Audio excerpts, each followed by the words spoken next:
Tired of cycling coverage cluttered with ads and clickbait? Want in-depth analysis, honest reviews, and a community of like-minded riders? Escape Collective is different.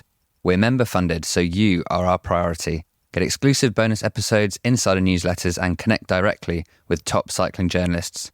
I promise I didn't write that last bit. I am just reading the script out. Join us at escapecollective.com/join.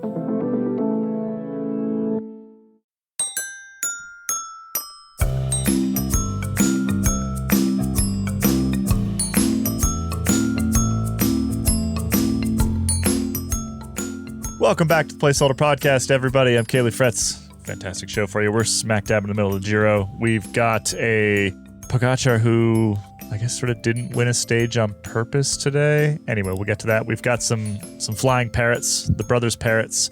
We've got a chapeau of the week. We've got some chat around the pretty interesting contract and transfer season happening in the women's peloton.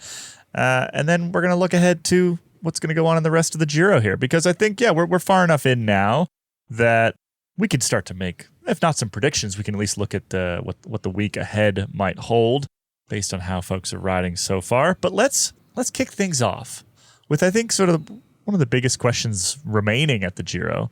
And this is based, of course, off the assumption that Tadej Pogačar has a pretty strong hold on this Giro d'Italia. But the race for second, you haven't introduced us yet. Oh, right. What am I doing? I like the cold open. Just went straight into the cold open. Just Caley's monologue. Just go straight into it. I don't know why. You'd think I'd have done this enough times by now to remember to do the basics. But anyway, so Kit's here. Hi, Kit. Yeah, hi.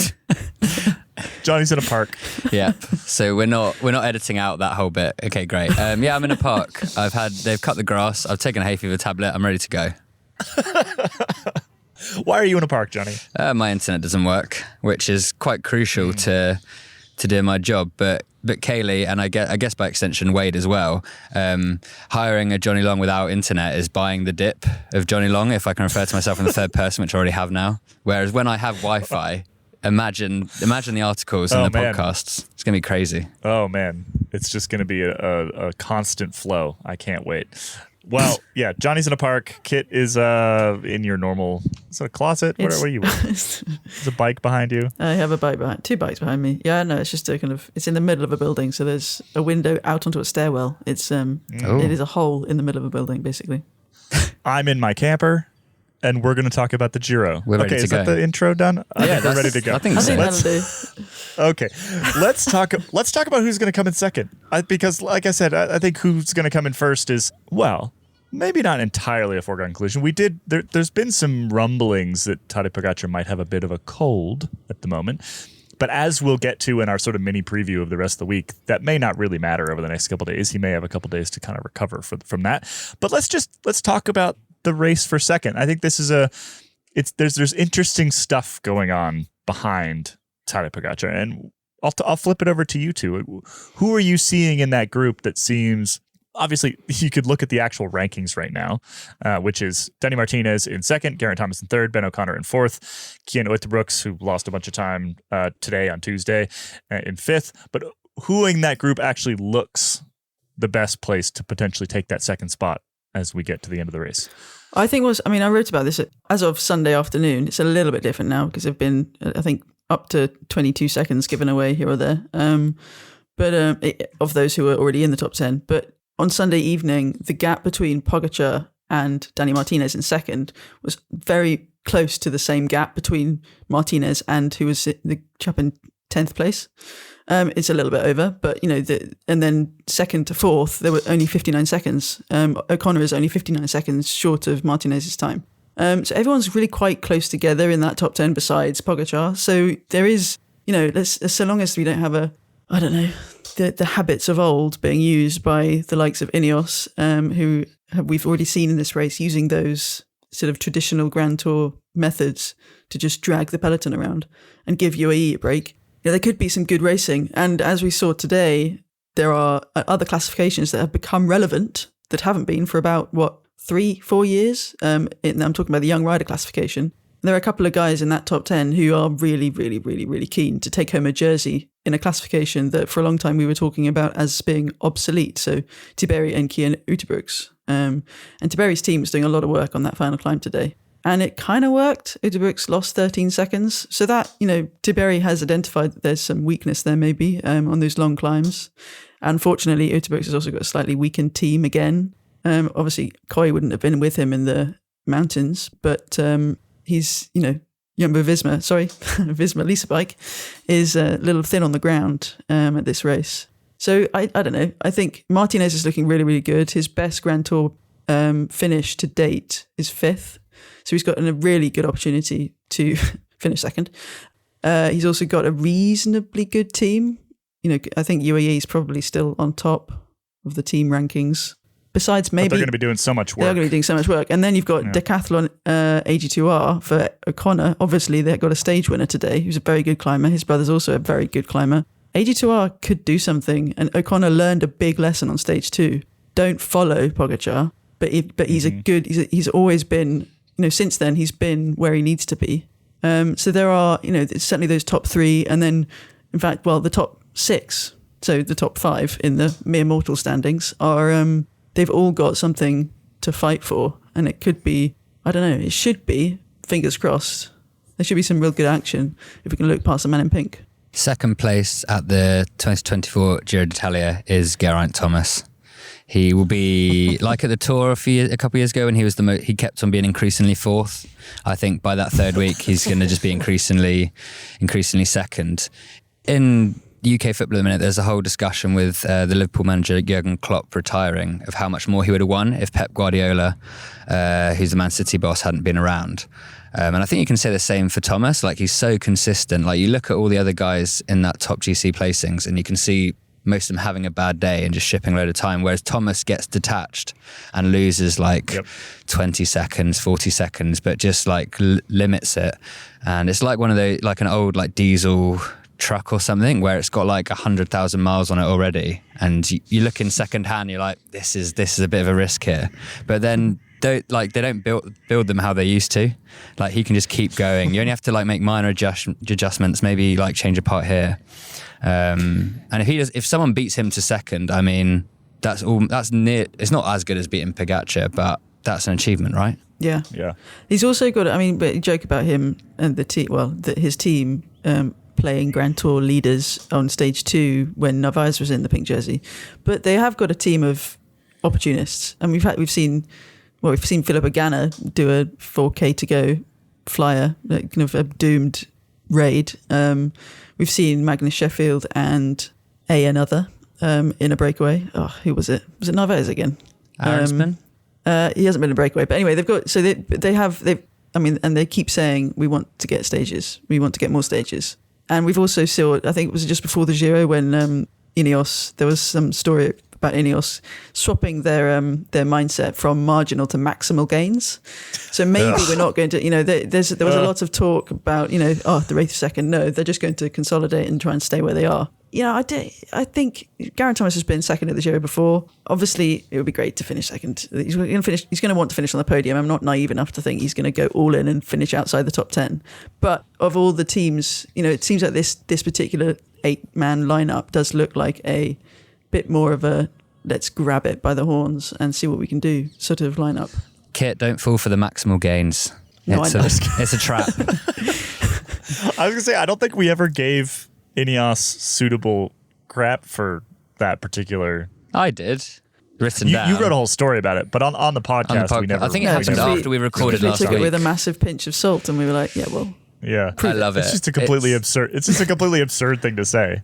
It's because marginal gains aren't working anymore. So we'll just make them bigger. What does that even mean? Is that how you get paid a pretty really good salary for not doing a lot in a management position somewhere? Is you say things and they don't have to be true. They just have to sound a bit aspirational. That's it. So. That's it. So. What? It doesn't mean anything. It doesn't mean. It literally means absolutely nothing. And even if it meant something, it's impossible, right? The days of you know what maximal gains are. You know what maximal gains are? Yeah. Tadej Pogacar. EPO. Oh, EPO, yeah. Wow. Oh, Like okay. that's what maximal gains were. We've been through the era of maximal gains. In fact, I would say that, sort of a peak somewhere around 1998, probably just ahead of Festina, was probably really the peak of maximal gains. And part of the reason why we entered the era of marginal gains is because doing that stuff got harder to do. Yeah.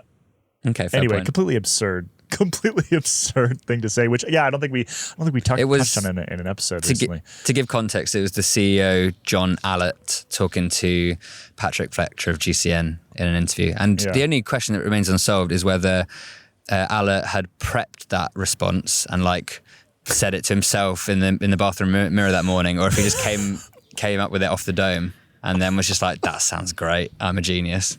I'm sure he's a nice guy, but you can't say maximal gains and get away with it. Well, also, it wasn't explained. It was just maximal gains. You can't explain it. That's the beauty of it. Well, that's true. It just is. It just is.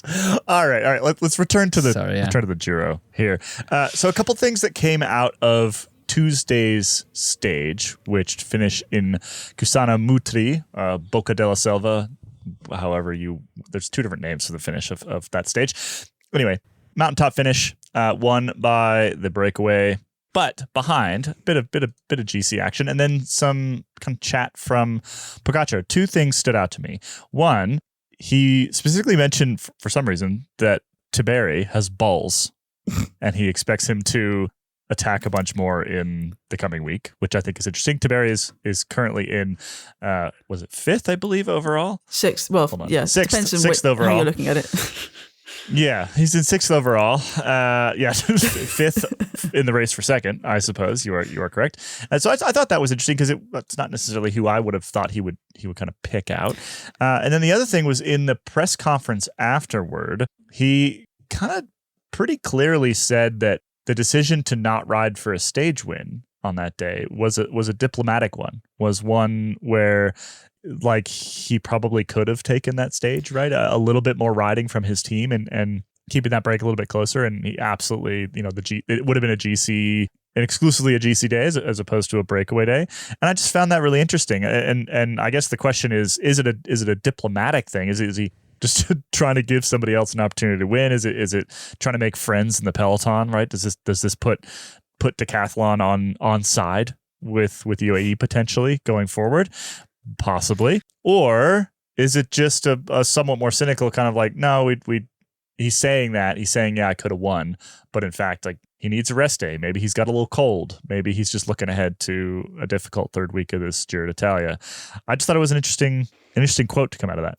There has been quite a bit of talk about whether it's fair or whether it's right that he should go after as many stage wins as possible. I think Quintana came out in defense of him, which I don't know. Yeah, what a ridiculous thing to ask. Yeah, it is, and it's a bike race. Yeah. It's not a charity event. But yeah, I don't know. I think his team needs the rest. And yes, there are some fairly gentle days coming up, but I think there are going to be a couple of those that are going to be a little harder to control than it looks like on paper. And we've seen so far there hasn't been one simple sprint stage, so it's not going to be plain sailing necessarily. And I don't know. Today was quite a tough final climb. Maybe his team, maybe there is a virus going around and he's spread his cold around the team bus. I do think that essentially leaving this break does help pull. It helps make friends, basically. I think it helps pull Decathlon AG2R on side with them, and I think that that's a strong team in this race, and I think that that's probably a useful thing going forward.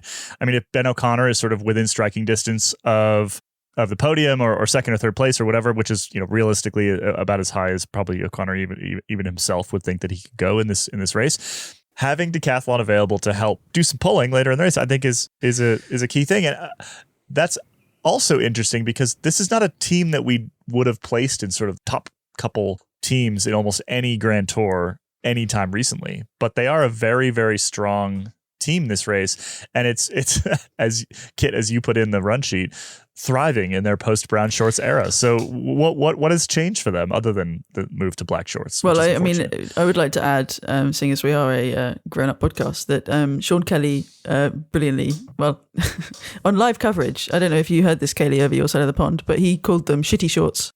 on live coverage, which was a beautiful moment. But yeah, so they've Did Rob won. Hatch have to apologize right afterward? Yeah. Well, he apologized for himself, and then Rob Hatch was gushing with apology. They were all laughing though. It was.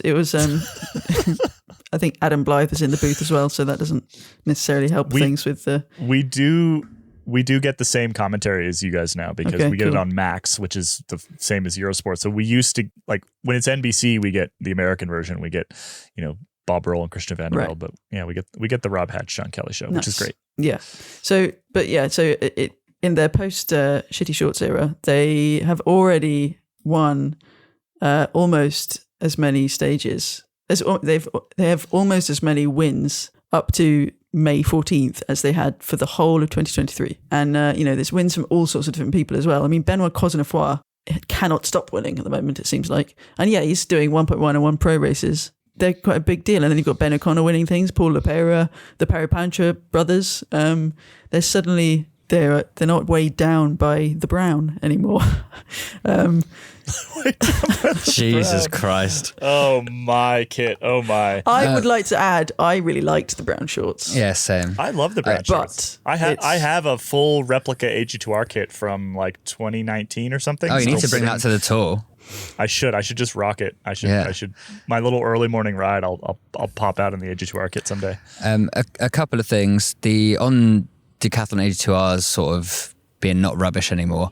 I think it might be a similar phenomenon to Lidl Trek, where you have a huge, big money major sponsor come in, not only invest in the team, so it probably gives everyone a bit more hope that they matter and they're valued.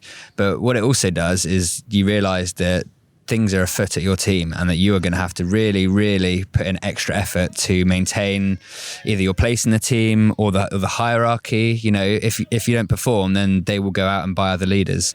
And then just on the point of Pogačar making friends and the diplomacy, I think it doesn't even need to be that as obvious as that. If you are like racing a Grand Tour and every morning you get out of bed and just know that Pogačar is going to ride everyone off his wheel, then increasingly getting up in the morning becomes harder and you become grumpier and less willing for any sort of team friendship.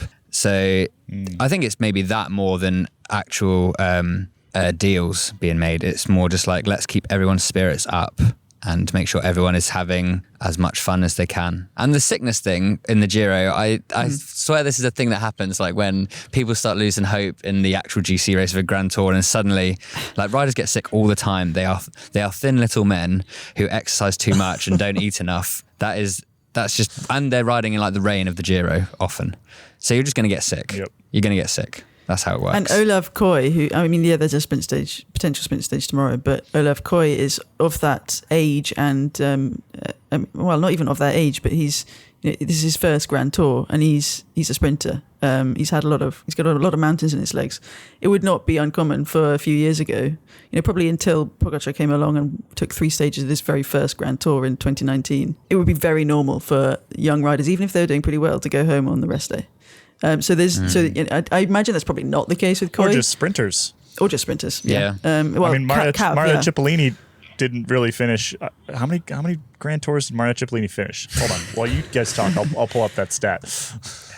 Good stat. Yeah, you're right. Totally right about the sickness thing. And I mean, there is the proof of Pogačar actually sounding sniffly on the coverage after his stage win on Saturday. Yeah. He said maybe it's allergies, and could well be an excuse. It could have been allergies because it's that time of year.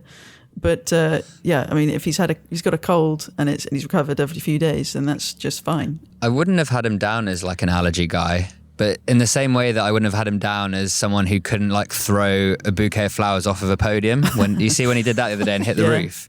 So it's nice to see these little deficiencies cropping up in himself, I can relate to if Pogačar is suffering with allergies, I can relate. Do you remember last year one of his team staff or somebody who knew him quite well had said, I could tell he was not at his best because he had a cold sore, so his immunity's down.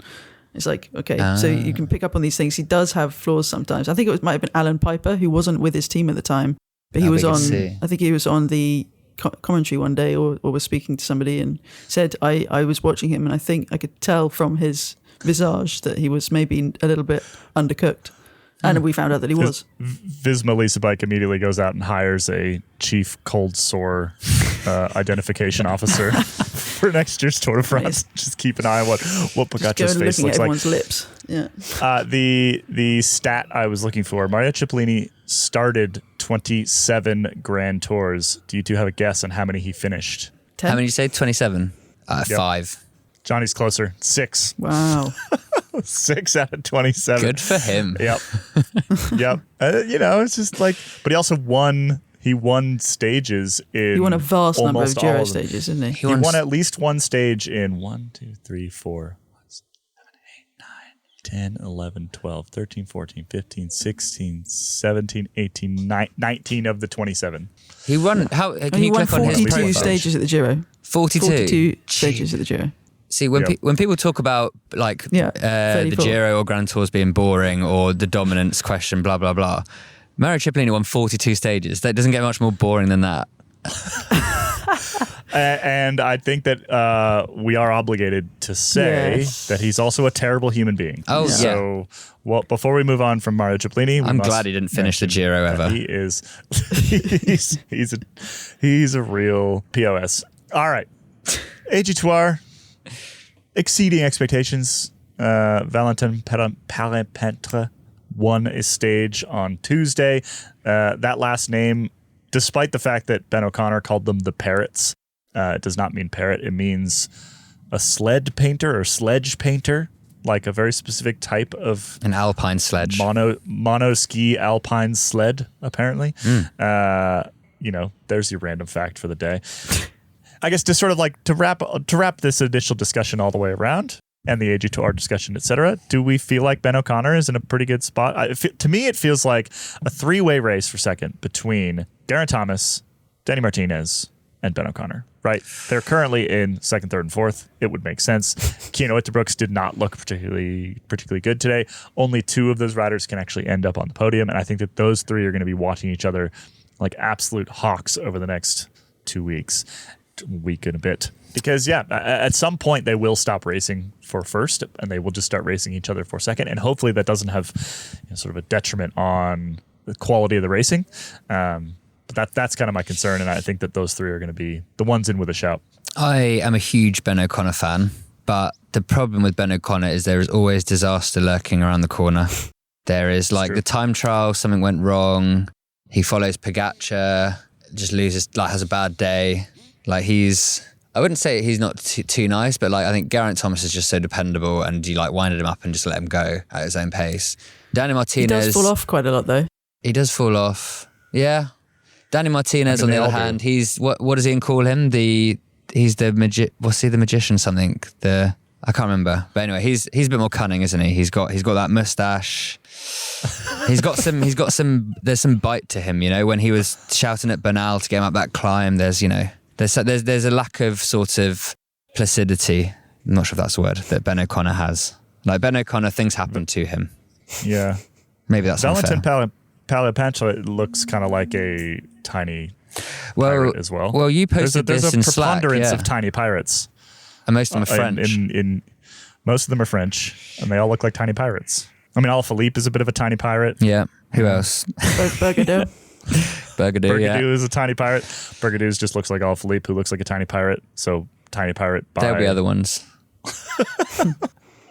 Good way to end the Giro segment. All right. So we think Geraint Thomas is probably the man for second place. I think Ben O'Connor might give him a run for his money. Danny Martinez feels to me like somebody who's gonna crack at some point, and it is worth keeping in mind. And we'll talk a little bit more about the rest of the Giro later in the episode here. But the hardest stuff is to come, right? We have not even touched some of the hardest stages of this race, and so the hardest stuff is to come. When we come back, we've got Chapeau of the Week, Johnny Shorts, and a chat about transfers happening in the women's peloton. See you in a moment.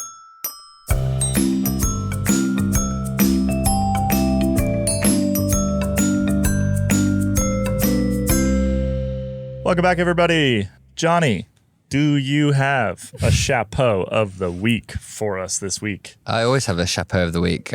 You guys can feel free to get involved as well. I don't want to have a monopoly on this segment. My chapeau of the week this week. So the sun has finally come out in the United Kingdom. Summer feels like it could be here. So Sunday afternoon. Oh, go on. I saw a video or a photo of a man sunning himself on London Bridge yesterday. Bridge. Like he climbed up on a piece of the bridge. Bits. Oh. Yeah, onto the bits, and was like, everyone was watching because they were worried he's going to fall off or something. And When you say he's London just up Bridge, do you there. mean Tower Bridge? Yeah, sure. I don't know. That's the classic big one American. with the clock behind it. No, I always call it London Bridge by mistake as well. It's just, it looks more like London Bridge. That's irrefutable. It's a definitive one. Whatever. Yeah, it doesn't matter. I don't know which one. Big bridge with the big clock behind it. Yeah. That one. There was a man on it. So anyway, that's how I knew it was finally spring in London. You could have asked, Caley. You don't have to. You don't need to be watching people sunbathing. Anyway, Sunday afternoon, head out for a little ride around the park. The park I'm in right now, actually. And often in London, you'll spot people wearing World Tour jerseys. Usually it's Great. Team Sky, Ineos, that sort of thing. Sometimes you'll get like a Tinkoff from back in the day. The older ones are more, you usually see them. Nice. I've seen before a man in full Bora Hansgrohe regalia going up and down the little climb to Alexandra Palace. But on Sunday, I saw my first ever in the wild Decathlon AG2R Le Mondial jersey, which was stunning. I gave him a little nod, as I do to anyone I see riding around. But I thought that is some dedication, because that jersey has not been out very long at all. No. So that was a pre-order. And I like the fact that there is cycling fans out there so moved by that particular jersey, especially not even French, who's like, I am getting that and I'm wearing it out because someone will see it and enjoy it, and they'll enjoy it themselves. Because you don't see it that often. I'm a big fan of wearing same. like pro kit. I think it needs to happen more often. There's this huge sort of strange cycling culture faux pas against it. And I don't know, every other sport. Like here's the thing. There's this weird thing in cycling. Like if I'm out wearing an Ineos kit, that like I'm faking it, like I'm pretending to be on Ineos. Like, no, I'm not. No one's going to confuse me. I got hairy legs. No one's going to confuse me for a rider on Ineos. And certainly a lot of the somewhat more elderly gentlemen and ladies that would be maybe found in such kit, definitely not going to be confused for a professional athlete. I'm not really sure why that like really matters. Like, you know, I've got kit from other sports, right? People wear NFL jerseys here all the time. People ski in basketball jerseys or NFL jerseys or whatever. It's super common, and I don't really understand. I wrote a whole story about this at the old place. I don't really understand the sort of weird cultural faux pas around it. Like it just doesn't. Anyway, chapeau to that man. Yeah. For Big rocking chapeau. the Decathlon AG2R kit proudly. I think I need to, like you said, I need to pull out my brown shorts AG2R and rock it. Maybe in my ride later today. Maybe my lunch ride I'll be on the AG2R kit. I've got I think it must be from the 2000s, an Astana jersey. When they were really good, and I used, it's like a thicker one, so like when it's still a bit cold, I'll wear that. And one time I stopped and like just for, I can't remember where I was, and a guy walking past was like, "Oh, are you from Kazakh?" Like there's a guy from Kazakhstan being like, "Oh my god, are you from Kazakhstan?" And I had to be like, "No." I kind of stopped wearing it after that just because he was like so disappointed. You should have been like, "But I love Astana. It's my favorite capital city. Your minerals are great." Yeah. Does anyone else have a chapeau this week?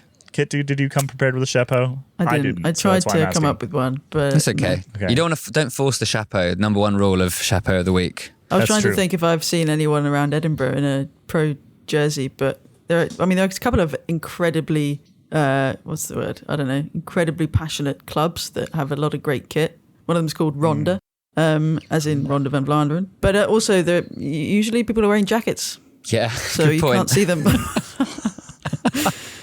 That is a good point. Brutal. Well, thank you, Jonny, for that chapeau of the week. Let's pivot here. For this pivot, we're inviting a special guest. Pulled in. You're back home in Montana. Abby Mickey, welcome back. Hello. Abby Squinya, sorry. What do you prefer when I introduce you on the podcast? You gotta tell me. Because it says Mickey in the corner here. I think you can stick with Mickey. I think that's the right. easy option for people who can't speak Latvian. Yeah, that would include me. Well, let's talk transfer season. There's a whole bunch going on. In fact, the sort of, I guess the context around this, the basic context around this, and I need you to help sort of fill in some of the gaps here, is that there are a whole bunch of riders with contracts that are up at the end of this year. And a lot of them are probably going to end up, re-signing, but those things haven't been announced yet. And there's also a huge amount of movement of top riders that's going to happen into the 2025 season. So where do we kind of stand at the moment? What's the lay of the land? Yeah, so this is such an interesting situation that's going on right now, and there's multiple factors at play. One of them is that it's an Olympic year, and riders often sign contracts that are through an Olympic year. So when Tokyo happened in 2021/2020, people signed all the way through 2024 with the Olympics in mind. For example, Kasia Niewiadoma, she was set to stay with Canyon SRAM through the next Olympic cycle. And for the men, the Olympics aren't as big a deal, but for the women, historically, it's been the only one of 2 races live on TV with the World Championships. So the Olympics has kind of always been a pretty big deal for the women's peloton. And that's becoming less so now that we have so many races that are broadcast live. But the tradition of people wanting to stay on the same team through Olympic cycles has not gone away quite yet. And so what we have this year is this situation where a ton of the top women are out of contract at the end of this year. I'm talking like, if you look through the rankings, it's like most of the top women. And the conversation of transfers often obviously starts around July, but people don't really start to sign until August in years past. But this year and last year, we've seen riders sign contracts a lot earlier in the season. I was talking to one of the DSs at the tour last year, and he said, yeah, our team is set for next year. We've already signed our entire team for next year. And that's pretty uncommon on the women's side, but is becoming more common. And I think at the moment, with all of these top riders out of contract, it's also this whole game of the fact that women are earning higher salaries, and the demand for those salaries to go up is higher and higher. And we saw that with Demi Vollering, the rumored $1 million contract for Demi earlier in the year that from UAE that never came to anything. But that was kind of the first hint that the contract negotiations for some teams this year was going to be a lot harder than years past. And so it all kind of started with Demi, and then like Kopecky, where will she go? And then Kopecky re-signed for SC Works, and then Demi, like that was a chaos. And now it's Marlon Reusser. Where's Marlon going to go? So it's just like, it's been such a roller coaster of a season when this should all be happening in August, but for some reason it's happening now. So it's a big game of musical chairs, basically, and it's all kind of starting with SD Works, which makes sense. They've got sort of the preponderance of talent at this point. Since you mentioned pay, is the disparity getting bigger? Like, is the whole peloton getting brought up at the moment, or are we just seeing for the first time sort of this lump of riders at the top that's really starting to separate away from the majority of the peloton? It's definitely getting bigger. Yeah, the disparity is definitely getting bigger. I mean, if you look at the top riders, they're making a significant amount more than the rest of the peloton. And that's true of within teams, but it's also true of teams throughout the peloton. Like the riders on Roland, even though it's a World Tour team, are not getting paid nearly as much as the riders on SD Works or even DSM or any of the other women's World Tour teams, for example. Then you look at a team like Life Plus Wahoo, and they can barely afford to pay their riders at all, so, and they're racing the same races, and that is only growing. And actually the Cyclist Alliance does a really awesome survey every year that they just put out the survey. So we'll get the results in a few months about what is actually going on within the peloton for the riders and for the numbers behind the disparity, but it is absolutely growing. And you have riders like, for example, Lorena Wiebes actually had a quote earlier in the year about how it was great that Demi was rumored to be offered this $1 million contract. That would be Sounds crazy. Nice.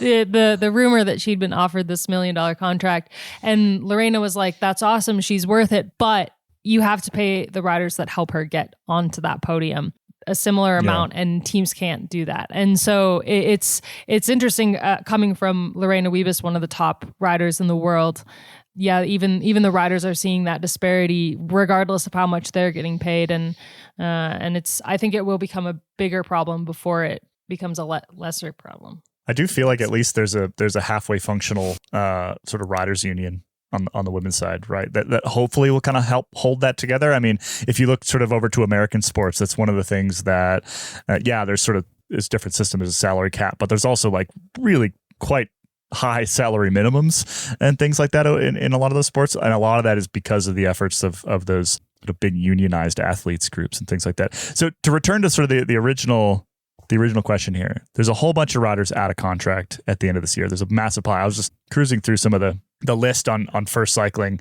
essentially riders out of contract at the end of this year. It's like the majority of the current top 10, the World Tour rankings, Vollering, Niewiadoma, like the whole pile of them. Are most of those more likely to just sort of re-sign where they currently are? Or are we going to see major moves? Like other than, the Vollering to FDG, for example, are we going to see a big shuffle at the end of this year, do you think?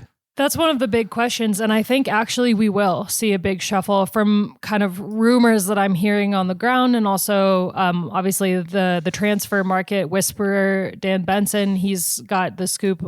I don't know how he gets this information. It's actually a little siren. Well, he talks to agents. That's how he does. Dan Benson's siren tweets are one of my favorite things on, X. Siren X's are one of my favorite things on X. Chapeau, Dan Benson. Yeah, seriously. It's really impressive. Marlon Reusser's the most recent rumor of a transfer that she will be going to Movistar next year, and which makes total sense. We talked about it a bit on the Wheel Talk podcast this week, but the Movistar is sponsored by Canyon. Canyon, they love a time trial specialist, and Reusser, time trial extraordinaire. So it makes total sense. But there's also rumors that Kasia is potentially leaving Canyon SRAM. There are rumors that Cecily Ertrip-Ludwig might be leaving FDJ Suez. And if they have Vollering coming in, that might make sense because she's one who really values being the top dog on the team. And so that was, and these are like rumors that are, we don't know yet, and we won't know until August. But there was rumors about Eliza possibly leaving Little Trek. There are riders who for sure are staying where they are. Like Ellen Van Dijk is staying at Little Trek. I will chew my own arm off if she does not stay at Little Trek. Like I would be shocked. But she's been treated pretty well there the last couple of years. Exactly. Yeah. And she's really happy there. And I mean, I think for Elise Longoborghini, for example, who's probably the top rider out of contract that we don't know a ton about yet, I would be completely unshocked if she stayed at Little Trek. Like she's really happy there. I think that it would have to take a lot for her to leave the team, but her value is going up so much that there are other teams that are interested and they might be able to pay more. So there's so much that could happen. And I think that where in other years it's been like, oh, all these riders are out of contract, they're probably just going to resign. Now it's like Kasia Niewiadoma has been at Canyon SRAM for a really long time. There is way more chance of her leaving that team now with other teams interested in her, and maybe she's getting restless, and who knows? There are teams with a gap that Kasia could fill.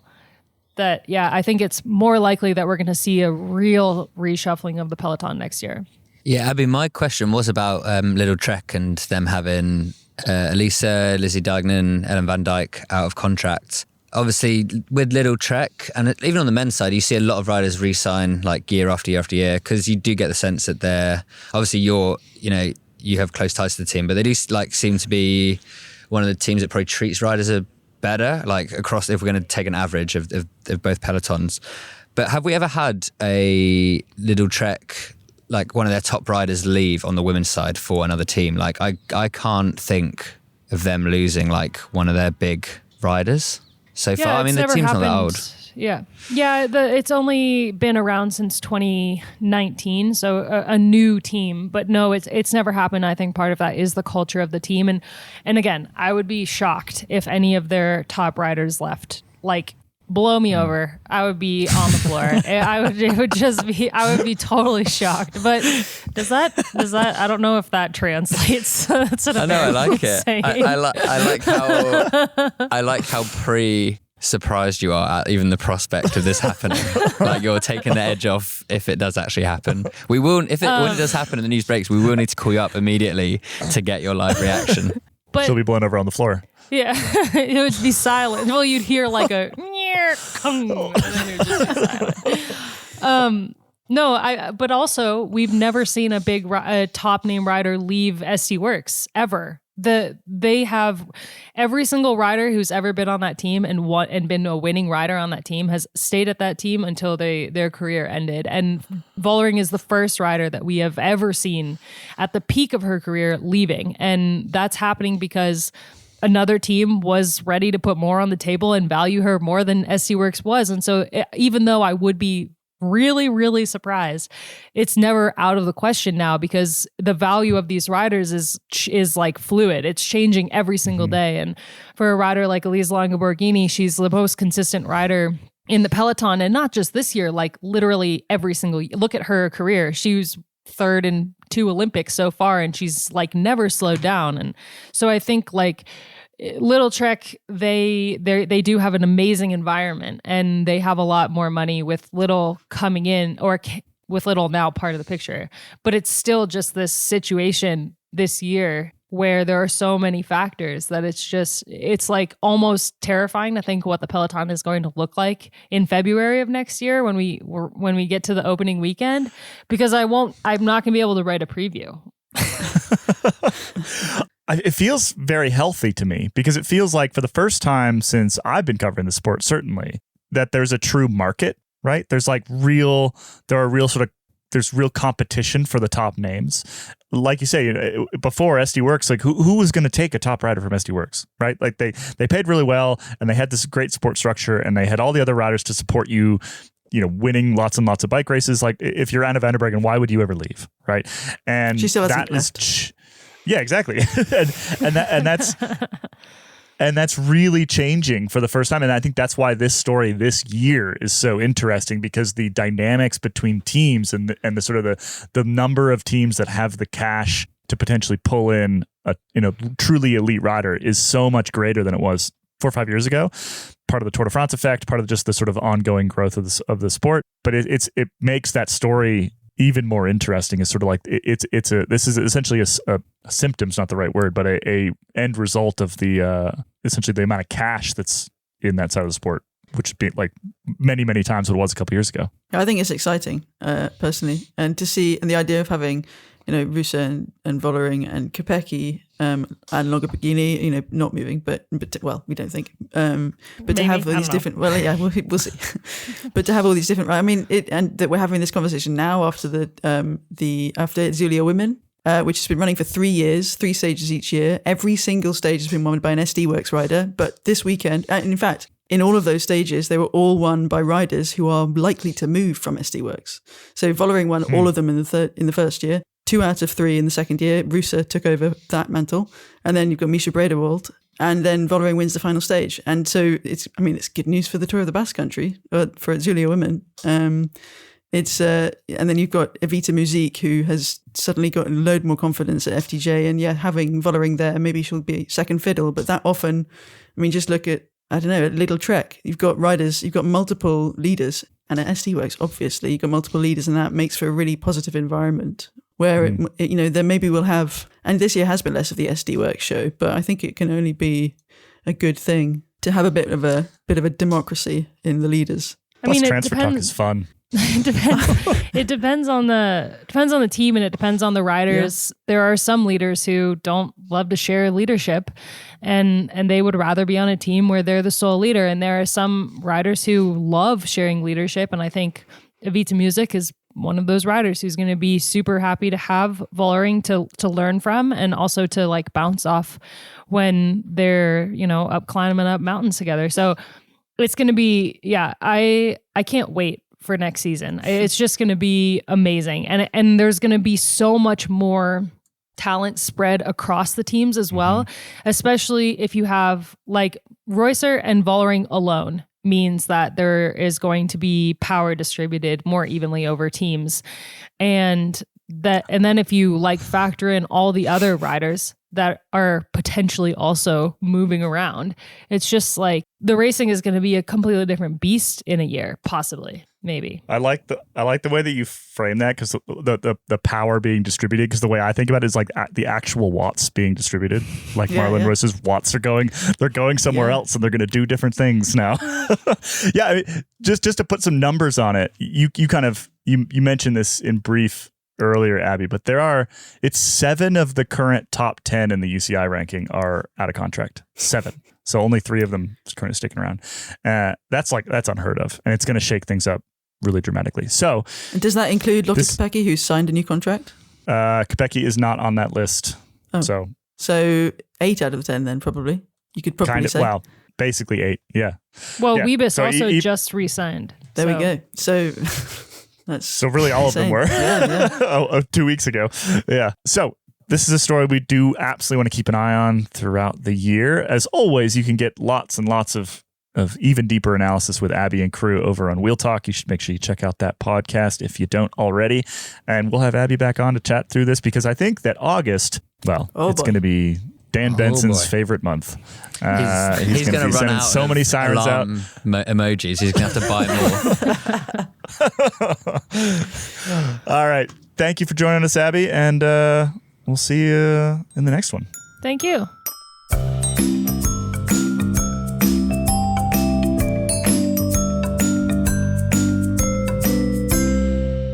Welcome back, everybody. How great is Abby? I should have Abby on more often. All right, it's time for Johnny's Shorts. It's a stealthy no from the Giro d'Italia as race organisers are forced to remove the Cima copy from the race because the recent snowfall combined with reasonably high temperatures have increased the risk of avalanches.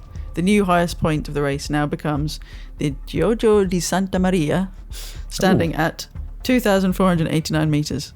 I should have put Cima Choppy in there. That's a much better pun, Kit. Thanks for that. Okay, next. According to Gazzetta dello Sport, Dylan Groenewegen is going to be handed a 2-month suspension from all UCI races starting from May 12th following his incident with Sam Welsford at last week's Tour of Hungary. If you didn't see that by incident, it means headbutting Sam Welsford so that he nearly crashed into the barriers, which is obviously fun.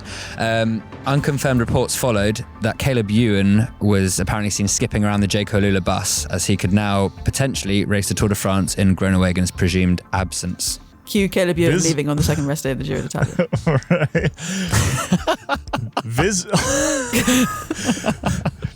Visma Sneezabit have been reduced to just 5 riders at this Giro d'Italia after Olaf Koy fell ill and abandoned the race coming out of the first rest day.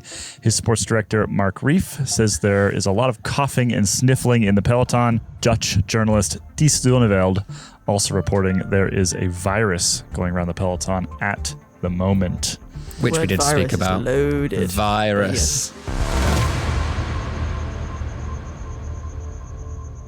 Groenewegen, eh? 2-month ban. Groenewegen. It'll be a second ban of his career for doing something. And to be clear, May 12th for 2 months would take him out of the tour, which is quite big news considering, Well, you can't behave like that. June 29th. But I'm surprised he's actually going to get, even the talk that he could get banned is quite surprising. I would have thought they'd have just papered over it. But if you got previous... I wonder if it's a second strike thing, right? If you're the UCI, you see him as having history, fairly or unfairly, right? I think that, we don't need to relitigate the Fabio Jakobsen incident. I think we've talked enough about that, but that to me was a less egregious thing than purposely headbutting somebody, right? That to me, the Jakobsen was a very unfortunate outcome of sketchy sprinting. And the headbutting is a totally different thing. Course design. And bad course design and all sorts of other stuff. Yeah. The virus is again, having covered the Giro numerous times, I feel like by week 1.5, 2, there's just like everybody's sniffling. Yeah. Right? I mean, this year the weather has been pretty good at the Giro. It's been generally pretty nice. In years past, like I covered one of the Giros, I think it was like 2017, 2016, something like that, where it literally rained every day. Like 18 of the 21 stages or something like that. And it's not warm, right? Like, we weren't down in if you're down in Sicily, maybe it's nice and warm. But it was 26 degrees today, apparently, at ground level, at sea level. Yeah, and then you climb up to 2,000 meters or whatever, 2,800 meters, and it's cold.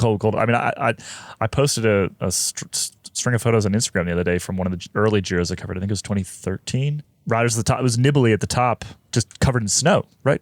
Actively getting snowed on. Well, the Stelvio is covered in snow, so they can't go over it. So anyway, my point being is that it's gross. It's often gross and cold and wet, and it's not really surprising at all that that riders struggle to get through it, staying healthy. I remember Nathan Haas, it was his first Giro, and he did not want to quit. Just did not want to quit.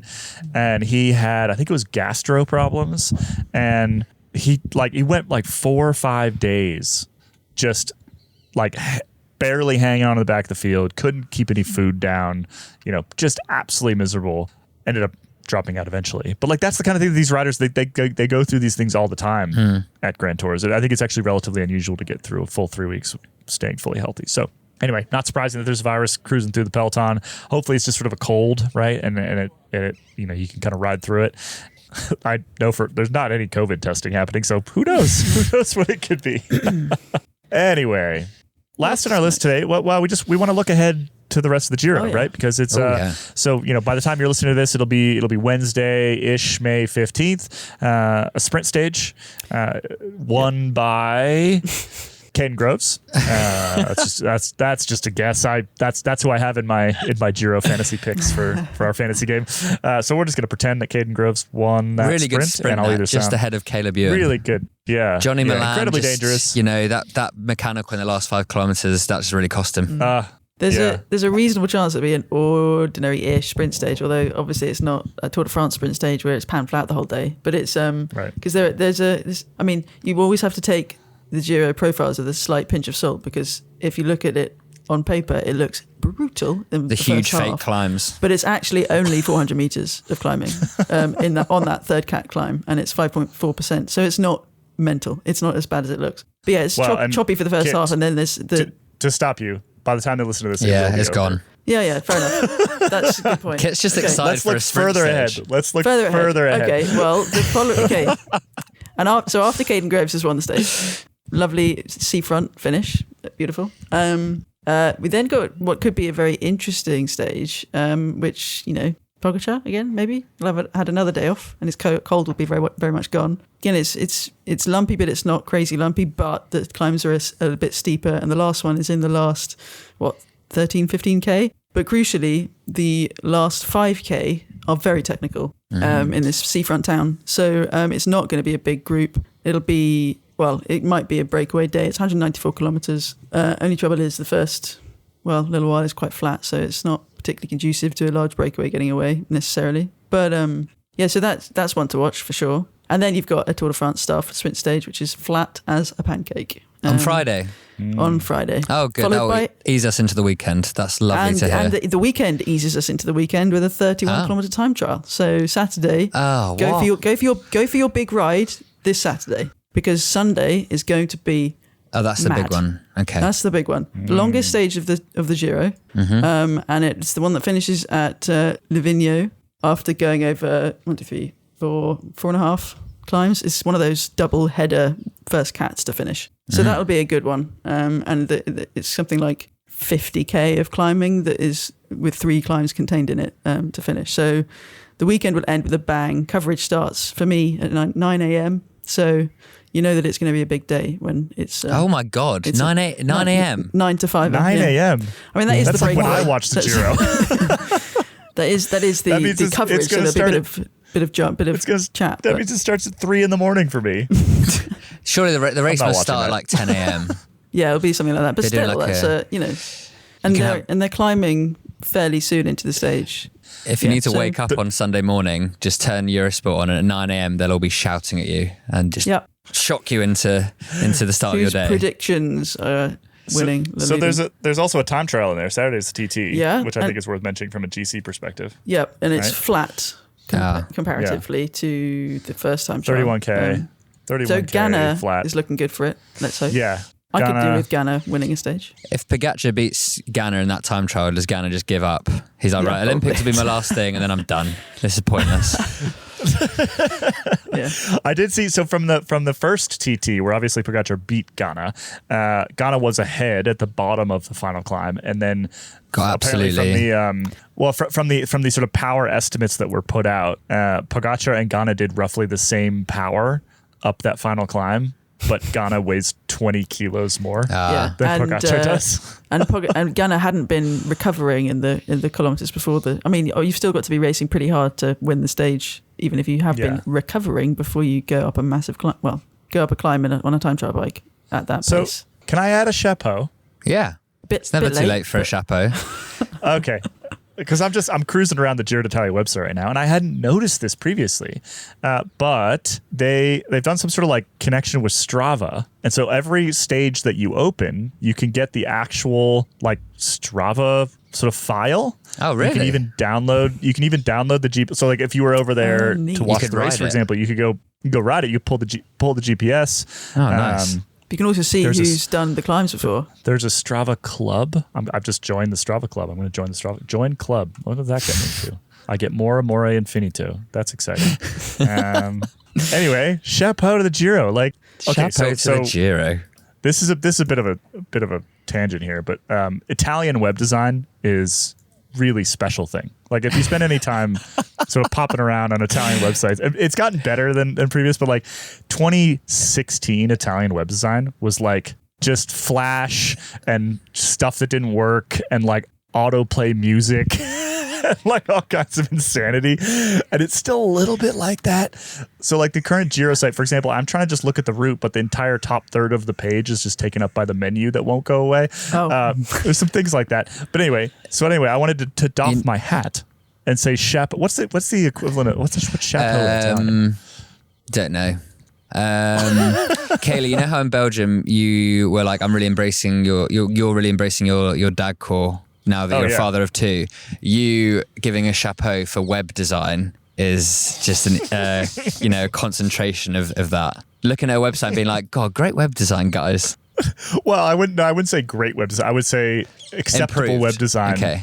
But I like the Strava integration Most because improved. like Strava is a tool that as cyclists, like we all understand, we're probably on it relatively frequently, and it's just a much better way to look at actual race routes than whatever they put together, like whatever the designer puts together on a website, right? So like I've said this before, but I think ASO is the only race organizer that does profiles correctly. Where like you look at a profile and you actually know this is mountainous, this is hilly, this is flat, right? Like because they keep the same y-axis, like they keep it all the same. The Giro doesn't do that, as evidenced by Wednesday's stage, right? Like where you get this thing that looks like a giant mountain on the profile, but is not actually a giant mountain. But Tour the one of thing Poland's that bad for that as well. Oh, like every other race is terrible. But the one, like, I wish that the Tour would do this. Like, if I could go look at and really dive into the races, the race routes for each stage, that would be awesome. So VeloViewer is the best way to do this right now. But I think VeloViewer is a much sort of like less consumer oriented thing, really. Like all the pro teams use it for obvious reasons. There's a ton of information in there. We use it to write like race previews and stuff. But Strava is just very accessible. So chapeau. There we go. It's cool. Another shout out it. for the Giro website, believe it or not. Yeah? I've been trying to work out what it actually is, but when I was looking at the profiles earlier, looking at the finishing routes, I noticed that there is a 10-point Ciccone bonus on the Italian version of the website. Couldn't find it on the English version. And I'm trying to work out what it is because it just says there are some who win a stage and some who throw their glasses in celebration. But I like the idea that they're embracing the Ciccone of it all without him being at the race. There's a Ciccone bonus. A Ciccone bonus. I think it's a fantasy thing, but I don't really know how you can get extra points by throwing your sunglasses on a fantasy game. But yeah. Anyway, so there you go. I think that's fun. There you go. Well, this concludes the first annual Placeholders Web Design Awards. Congratulations Sponsored to by the RCS Giro. and the Giro d'Italia. Yeah, one nomination.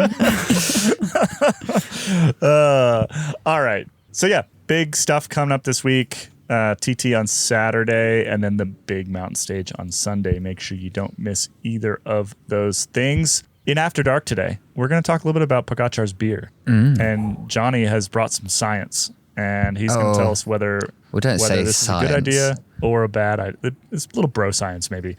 Good idea or bad idea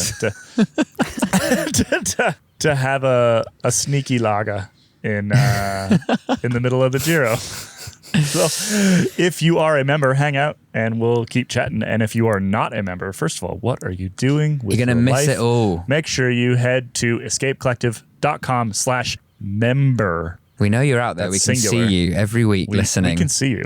We can see you. I mean, not you personally. My imaginary children are going hungry.